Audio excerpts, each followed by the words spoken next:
टक्कर या संघट।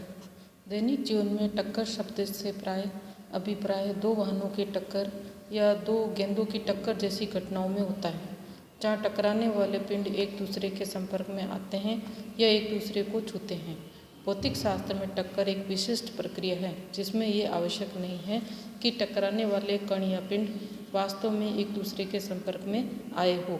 भौतिकी में यदि एक दूसरे के निकट आते दो कण बहुत ही अल्पकाल के लिए एक दूसरे से इस प्रकार अंतःक्रिया करें कि इस अंतःक्रिया के कारण बहुत ही शीघ्र इन कणों की गतियां परिवर्तित हो जाए, तो इस टक्कर को संघट कहते हैं। टक्कर की प्रक्रिया में टकराने वाले कणों की कुल ऊर्जा एवं संवेग का संरक्षण होता है। संक्षेप में, टक्कर की प्रक्रिया में टकराने वाले कणों के मध्य संवेग का पुनर्वितरण होता है।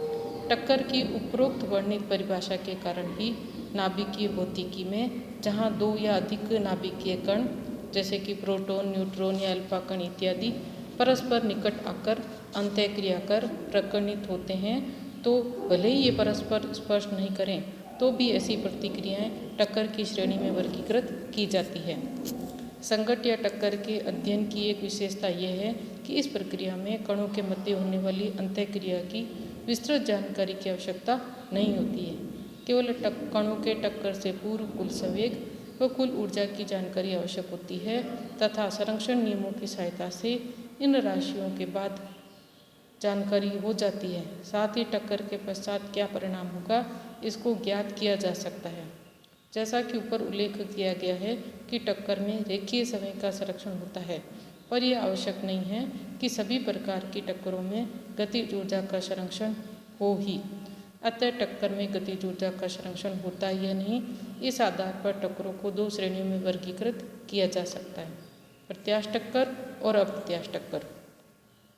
प्रत्यास्थ टक्कर में इन टक्करों में टकराने वाले कणों के संवेग के साथ साथ उनकी गतिज ऊर्जा का संरक्षण भी होता है, अर्थात टक्कर से पूर्व टकराने वाले कणों की कुल गतिज ऊर्जा जो है टक्कर के बाद कणों की कुल गतिज ऊर्जा के बराबर होती है।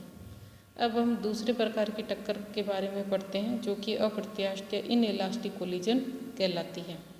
इस प्रकार की टक्करों में संवेग का संरक्षण तो होता ही है, किंतु गतिज ऊर्जा का नहीं होता, अर्थात टक्कर से पूर्व कणों की कुल गतिज ऊर्जा टक्कर के बाद कणों की कुल गतिज ऊर्जा के बराबर नहीं होती है। अधिकांशतः इस प्रकार की टक्करों में कुल प्रारंभिक गतिज ऊर्जा KI कुल अंतिम गतिज ऊर्जा KF से अधिक होती है, KI ग्रेटर देन KF। कुल तब गतिज ऊर्जा का क्षय होता है। गतिज ऊर्जा का क्षय ऊष्मा या ध्वनि के रूप में या अन्य प्रकार की ऊर्जा में परिवर्तित हो जाता है। उदाहरण के लिए, बंदूक की गोली जब लक्ष्य से टकराकर रुक जाती है तो उसका ताप बढ़ जाता है। कुछ अन्य प्रकार की टक्करों में KI लेस देन KF प्राप्त होता है। यहाँ टकराने वाले कणों की आंतरिक गतिज ऊर्जा में परिवर्तित होकर प्रारंभिक गतिज ऊर्जा में वृद्धि कर देती है।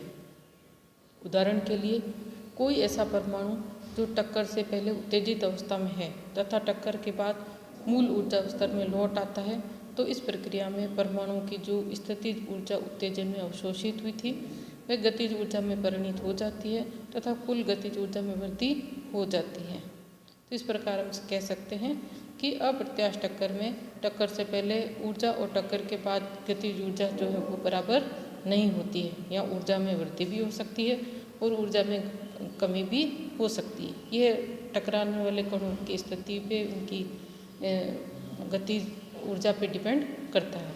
वास्तविकता में सभी पिंडों के मध्य होने वाली टक्कर पूर्णतः प्रत्यास्थ नहीं होती। यदि पिंड दृढ़ हो तो पिंडों को लगभग प्रत्यास्थ माना जा सकता है। इस समय यदि टकराने वाले कणों की गतिज ऊर्जा में होने वाली हानि बहुत कम हो तो टक्कर को प्रत्यास्थ माना जा सकता है। यहाँ यह महत्वपूर्ण है कि टक्कर का प्रत्यास्थ या अप्रत्यास्थ होना उस निर्देश तंत्र पर निर्भर नहीं करता है जिसमें उसे प्रेक्षित किया जा सकता है। जब टक्कर के पश्चात टकराने वाली वस्तुएं चिपक जाए या एक संयुक्त पिंड निर्मित हो जाए तो इस प्रकार की टक्कर पूर्णतः अप्रत्यास्थ होती है।